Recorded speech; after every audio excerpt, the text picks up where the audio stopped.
करना है और क्या समझने की जरूरत है। सबसे पहले ट्रांसपोर्ट लेयर का थोड़ा सा ओवरव्यू ले लेते हैं। ओवरव्यू में हमारे पास क्या चीज़ है कि हमारा जो गोल है उसे स्टडी करते हैं। गोल कुछ इस तरह से है कि understand principle behind transport layer services.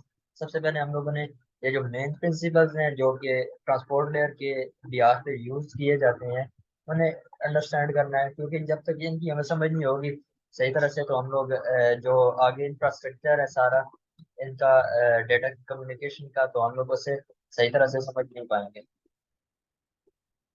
तो इनमें सबसे पहले मल्टीप्लेक्सिंग है, देन उसके बाद उसी की डीमल्टीप्लेक्सिंग है। ये चीज़ हम लोग फिलहाल तो यहाँ पे इधर टॉपिक लिखे हुए हैं, आगे हम लोग जो है ना अच्छे तरीके से डिटेल में डिस्कस करेंगे। देन उसके बाद रिलायबल डेटा ट्रांसफर है, अनरिलायबल डेटा ट्रांसफर है। उसके बाद फ्लो का कंट्रोल है, कंजेशन कंट्रोल है। देन उसके बाद यहाँ पर हम लोगों ने एक और चीज़ करनी है, learn about internet transport layer protocols. हम लोगों ने ये चीज़ें करने के बाद, मेन की कॉन्सेप्ट करने के बाद, फिर हम लोगों ने यूडीपी को करना है, कनेक्शन लेस ट्रांसपोर्ट है। कनेक्शन लेस किस तरह से है उसको चेक करेंगे। टीसीपी है, कनेक्शन ओरिएंटेड है, रिलायबल ट्रांसपोर्ट लेयर है, मतलब या रिलायबल डेटा ट्रांसफर प्रोटोकॉल है। तो वो किस वजह से है, देन उसके बाद टीसीपी में जो कंजेशन होती है उसे किस तरह से कंट्रोल किया जाता है, उसे किस तरह से हैंडल किया जाता है। तो ये चीज़ें हम लोग फर्दर फिर डिस्कस करने जाएंगे। सर सबसे पहले ये हमारे पास रोड मैप है, ये टॉपिक्स की लिस्ट है। ऐसे हम लोग इसी को फॉलो करते हुए आगे बढ़ेंगे। सबसे पहले हम लोगों ने ट्रांसपोर्ट सर्विसेज डिस्कस करनी है, बेसिकली ये क्या सर्विसेज प्रोवाइड कर रही है। फिर ये दो कॉन्सेप्ट्स हैं, मल्टीप्लेक्सिंग डीमल्टीप्लेक्सिंग के, ये हम लोगों ने देखने हैं। देन उसके बाद connection less transport UDP, UDP को डिस्कस करना है। फिर रिलायबल डेटा ट्रांसफर के हमारे पास कौन कौन से प्रिंसिपल्स हैं, कौन कौन सी चीज़ों को हमें फॉलो करना पड़ता है, वो हम लोग डिस्कस करेंगे। देन उसके बाद फिर टीसीपी को डिस्कस करेंगे।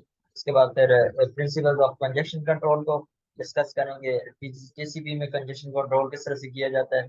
और इसके बाद जो है ना एवोल्यूशन ऑफ ट्रांसपोर्ट फंक्शनलिटी, इसको हम लोग लास्ट में डिस्कस करेंगे। तो आइए चलते हैं, प्रॉपरली आगाज करते हैं अपने लेक्चर का। टॉपिक्स वगैरह हम लोगों ने देख ली हैं,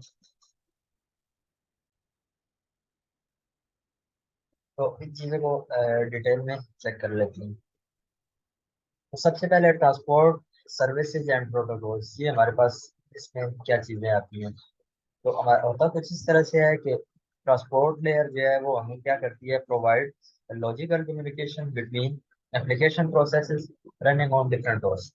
अच्छा, यहाँ पे जाने से पहले लास्ट लेक्चर में भी मैंने आपसे एक क्वेश्चन किया था कि मैं जैसे व्हाट्सएप से लेट्स सपोज एक मैसेज सेंड कर रहा हूँ, तो वो मैसेज मुझे रिसीवर एंड पे व्हाट्सएप पे क्यों मिलता है, किसी फेसबुक वगैरह पे क्यों नहीं मिलता। हालांकि जो है ना फेसबुक भी है और व्हाट्सएप भी है या इंस्टा है, जो है ना और डिफरेंट प्लेटफॉर्म टेलीग्राम वगैरह हो गया, ये एक ही डिवाइस पे रन हो रहे हैं। तो जो है जो पैकेट्स हैं या जो डेटा है उसे तो ये नहीं पता ना मैंने किधर जाना है। तो ये हमें किस तरह से पता चलेगा। एक तो उसका ये आंसर है कि आईपी एड्रेस हम लोग मेंशन करें। तो आईपी एड्रेस, यहाँ पर मसला ये है कि आईपी एड्रेस ठीक है हम मेंशन कर देते हैं साथ में, बल्कि करना पड़ता है। आईपी एड्रेस के जरिए से क्या होगा, वो उस डिवाइस तक पहुंचेगा, लेकिन उस डिवाइस से आगे फर्दर उसे क्या पता कि मैंने व्हाट्सएप की तरफ मूव करना है या मैंने फेसबुक की तरफ मूव करना है, क्योंकि एक डिवाइस के अंदर मल्टीपल एप्लीकेशन ऐसी रन हो रही होती हैं। तो बेसिकली ट्रांसपोर्ट लेयर इन्हीं चीज़ों को ओवरकम करने के लिए इस्तेमाल होती है कि logical communication between application process, मतलब व्हाट्सएप का डेटा व्हाट्सएप तक ही जाए। इन ये जो दोनों व्हाट्सएप होंगे, एक सेंडर साइड पे होगा एक रिसीवर साइड पे होगा, इन दो के दरमियान जो लॉजिकल कम्युनिकेशन है ये बेसिकली ट्रांसपोर्ट लेयर प्रोवाइड करता है। वो हम लोग आगे देखेंगे किस तरह से प्रोवाइड करता है। तो हम लोग सॉकेट नंबर इस्तेमाल करते हैं, सॉकेट नंबर में हमारे पास फिर IP address plus port number आ जाता है। तो हम लोग चेक करेंगे कि वो क्या चीज़ें होती हैं, फिर हमें आगे डिटेल से डिस्कस करेंगे। अच्छा, ये तो चीज़ होगी ट्रांसपोर्ट लेयर करती क्या है। फिर उसके बाद transport protocols actions and and system, sender break application message